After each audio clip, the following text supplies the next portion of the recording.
IPO में निवेश से पहले इन 5 बातों का रखें ख्याल। निवेश पर मिलेगा तगड़ा रिटर्न। आईपीओ निवेशकों को कम समय में अच्छी कमाई का अवसर प्रदान करता है।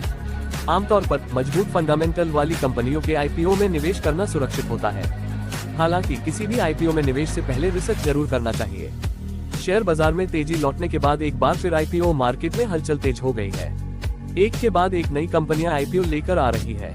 अगर आप भी आईपीओ निवेशक हैं तो कुछ बातों का ख्याल रखकर न सिर्फ नुकसान से बच सकते हैं बल्कि अपने निवेश पर तगड़ा रिटर्न प्राप्त कर सकते हैं। हम आपको वो 5 बातें बता रहे हैं जिनका ख्याल किसी भी आईपीओ में निवेश से पहले जरूर करना चाहिए। 1. कंपनी की वित्तीय स्थिति। आईपीओ में निवेश करने से पहले आईपीओ लाने वाली कंपनी की वित्तीय स्थिति के बारे में जितना संभव हो सके पता कर लें। विश्लेषण करें कि कंपनी ने पिछले कुछ वर्षों में कैसा प्रदर्शन किया है, उसने कितना लाभ कमाया है, उसने कितना राजस्व अर्जित किया है और उसने कितना पैसा उधार लिया है। आपको आईपीओ तभी सब्सक्राइब करना चाहिए जब जारी करने वाली कंपनी वित्तीय रूप से मजबूत लगे। आपको draft red herring prospectus DRHP में कंपनी की वित्तीय स्थिति के बारे में जानकारी मिलेगी। यह एक ऐसा दस्तावेज है जिसे कंपनी को आईपीओ जारी करने की मंजूरी पाने के लिए भारतीय प्रतिभूति और विनिमय बोर्ड सेबी के पास दाखिल करना होता है। वित्तीय स्थिति जानने के लिए आप कंपनी की वेबसाइट पर भी जा सकते हैं। 2. कंपनी में प्रमोटर। आईपीओ में निवेश से पहले जारी करने वाली कंपनी के प्रमोटर और प्रबंधन टीम के बारे में जरूर पता करें।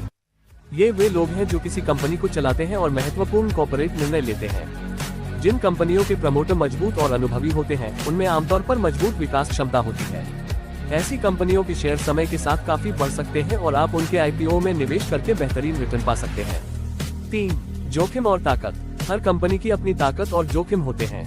किसी कंपनी के आईपीओ में निवेश करने से पहले उसका सॉफ्ट ताकत, कमजोरी, अवसर और खतरे विश्लेषण करना बहुत जरूरी है। अगर ताकत संभावित जोखिमों से ज्यादा है तो आप अपनी बोली लगा सकते हैं। उदाहरण के लिए, अगर किसी कंपनी का बाजार में अच्छी हिस्सेदारी है और उसके पास अपने ग्राहकों की जरूरतों को पूरा करने के लिए एक कुशल वितरण नेटवर्क है तो उसका आईपीओ अच्छा रिटर्न दे सकता है।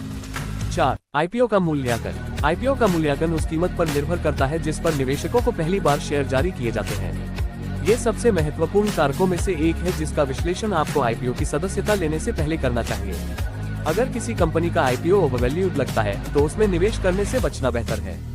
हालांकि अगर कोई आईपीओ उचित मूल्य वाला लगता है तो आप उच्च रिटर्न पाने के लिए उसमें बोली लगा सकते हैं। ये तय करने का सबसे अच्छा तरीका है कि कोई आईपीओ उचित मूल्य वाला है या नहीं। इश्यू मूल्य की तुलना समान कंपनियों के शेयरों की कीमतों से करना है। 5. शेयर बाजार की स्थितियाँ।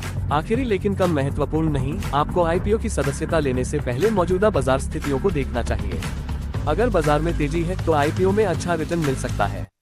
हालांकि सबसे अच्छे आईपीओ भी मंदी के बाजार के दौरान नुकसान या कम रिटर्न देते हैं।